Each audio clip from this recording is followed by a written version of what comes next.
எல்லாருக்கும் வணக்கம். Morning Moon சேனலை மறக்காமல் எல்லோரும் சப்ஸ்கிரைப் பண்ணுங்கள்.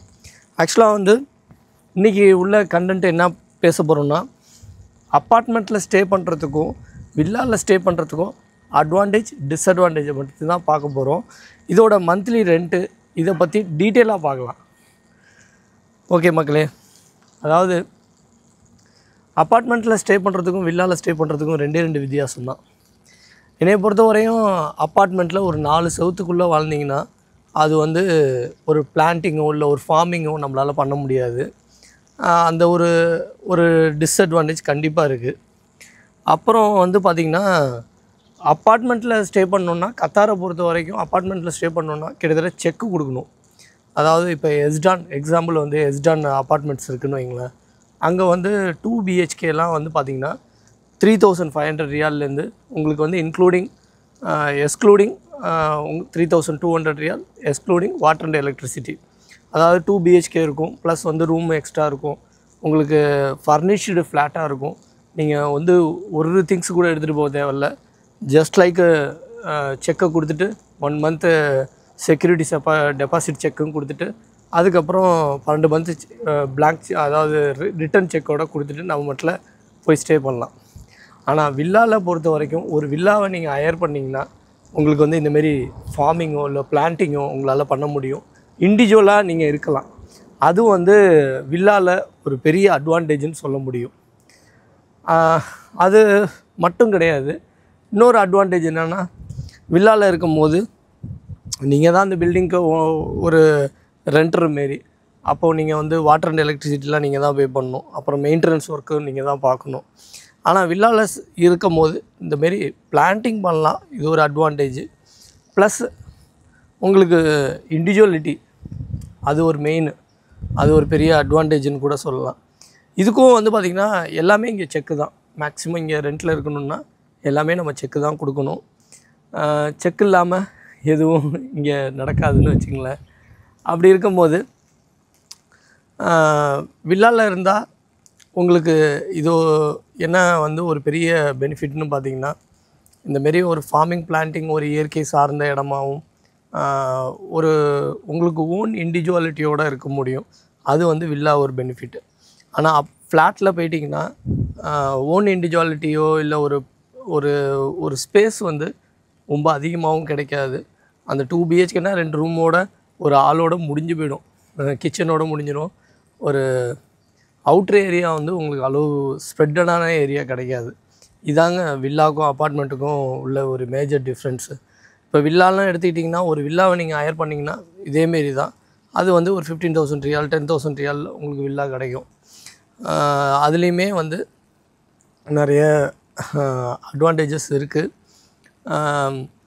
எல்லாமே வந்து காஸ்ட் வந்து ரெண்ட்டு வந்து பார்த்திங்கன்னா ஒரு நார்மல் ஒரு ஸ்டூடியோ ரூம் நம்ம ஒரு ரெண்ட்டுக்கு போகணுன்னாலே ஒரு 2500 ரியால் நம்ம ஸ்பெண்ட் பண்ணுறோம்.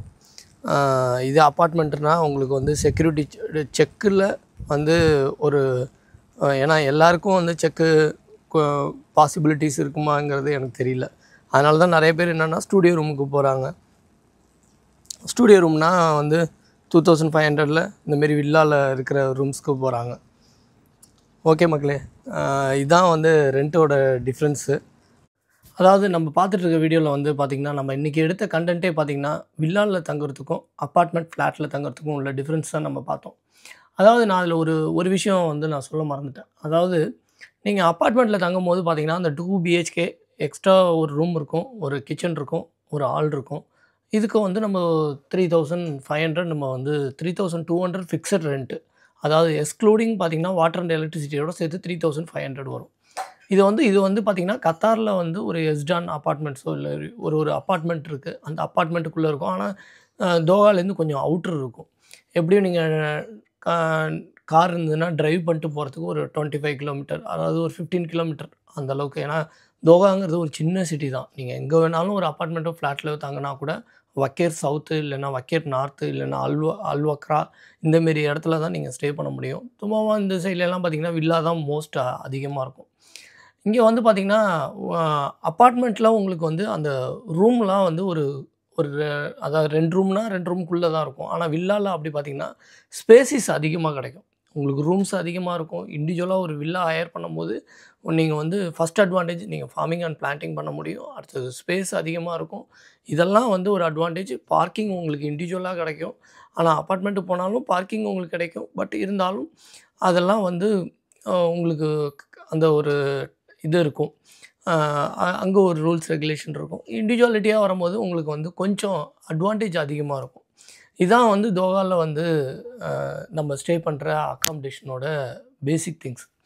அதாவது மினிமம் இங்கே வந்து ரெண்ட்டுன்னு பார்த்தீங்கன்னா, சாதாரணமாக ஒரு ஃபேமிலி தங்கணும் அப்படின்னா, மினிமம் $2,500 $3,500 அது மட்டும் நீங்கள் இண்டிவிஜுவலாக எடுத்தீங்கன்னா 15,000 வரையும் நீங்கள் போகலாம். அந்த அளவுக்கு ரெண்ட் வேரியேஷன் இருக்குது. ஆனால் ஒரு பேச்சுலருக்கு இங்கே ரெண்ட்டுன்னு நம்ம பார்த்தோம்னா, இண்டிவிஜுவல் ரூம்னா $1,000 இண்டிவிஜுவல் ரூம். நீங்கள் ஒரு இடத்துல போயிட்டு ஒரு ரூம் வந்து நான் வந்து தனியாக இருக்கணும்ப்பா, நான் யார் கூடயும் ஷேர் பண்ணுற மாரி இல்ல அப்படின்னு நீங்கள் நினச்சிங்கன்னா, இண்டிவிஜுவலாக நம்ம ரூம் எடுக்கணும்னா ஒரு $1,300 $1,000 ஆகுது. இது வந்து இண்டிவிஜுவல் ரூம் மட்டும். இதிலே நீங்கள் ஷேரிங்கில் போனால், இதில் வந்து நிறைய பேர் வந்து ஷேரிங் ரூம்லாம் இருக்குது. அங்கெல்லாம் போனாங்கன்னா மேக்ஸிமம் 600 to 700 இந்தமாரி பேச்சுலரோட நார்மல் அக்காமடேஷன் ரெண்ட் வரும். இப்போ எல்லா இடத்துலையுமே வந்து பார்த்திங்கன்னா, ஆல் ஓவர் கல்ஃப் கண்ட்ரி நம்ம பார்த்தோம்னாலே பேச்சுலர்ஸ் வந்து எல்லாருமே வந்து ஒரு ஷேர் பண்ணி பெட் ஸ்பேஸில் ஸ்டே பண்ணியிருப்பாங்க. அந்தமாரி பெட் ஸ்பேஸில் ஷேர் பண்ணும்போது அவங்களுக்கு வந்து மந்த்லி எக்ஸ்பென்ஸ் $600 to $700 அக்காமடேஷன் வரும். இப்போ அது லிவிங் காஸ்ட் வந்து நாளுக்கு நாள் ஒரு கண்ட்ரிலையுமே எக்ஸ்பேட்ரஸோட லிவிங் காஸ்ட் வந்து நாளுக்கு நாள் அதிகமாகிட்டே தான் இருக்குது. இப்போ நான் வந்து ஒரு 3 வருஷத்துக்கு முன்னாடிலாம் பார்த்திங்கன்னா, $600 $700 பெட் ஸ்பேஸ் கிடச்சது இன்றைக்கி வந்து $800 வரையும் வருது. $500 இருக்குது. 400 500 இருக்கும். பட் இது ஸ்பேஸ் வந்து கொஞ்சம் கம்மியாக இருக்கும். இப்படி தாங்க வேரியேஷன் ஆகுது. என்னை பொறுத்தவரையும் ஃபேமிலிஸ் வந்து லீவ் பண்ணணுன்னா, நீங்கள் வந்து ஒரு பட்ஜெட் வச்சிங்கன்னா மினிமம் 2,500 to 3,500 உங்களுக்கு வந்து மினிமம் ஃபேமிலியோட ஸ்டேயிங் எக்ஸ்பென்ஸ் வரும். அதே வந்து $1,500 கிடைக்கும். பட் டிஸ்டன்ஸ் அதிகமாக இருக்கும். நீங்கள் வந்து கார் வச்சுருக்கணும். கார்லேருந்து ட்ராவல் பண்ணுற மாரி இருக்கும். எப்படியும் ஒரு சிட்டியை விட்டு கொஞ்சம் அவுட்டரில் இருக்கும். சிட்டிக்குள்ளே கிடைக்கிறது கொஞ்சம் கஷ்டம் தான். ஓகே மக்களே, இதான் நான் ஒரு ஷேர் பண்ணணும்னு நினச்சேன். கண்டிப்பாக நம்ம சேனலை சப்ஸ்கிரைப் பண்ணுங்கள். தேங்க்யூ ஃபார் வாட்சிங் அவர் வீடியோஸ். இதுமாரி நிறைய கத்தாரை பற்றி நிறைய விஷயங்கள் தெரிஞ்சுக்கணுன்னா எனக்கு கீழே மெசேஜ் பண்ணுங்கள். கண்டிப்பாக நான் அப்டேட் பண்ணுறேன். நல்ல ஒரு யூஸ்ஃபுல் இன்ஃபர்மேஷனோட அடுத்த வீடியோவில் பார்ப்போம். தேங்க்யூ ஃபார் வாட்சிங் அவர் வீடியோஸ்.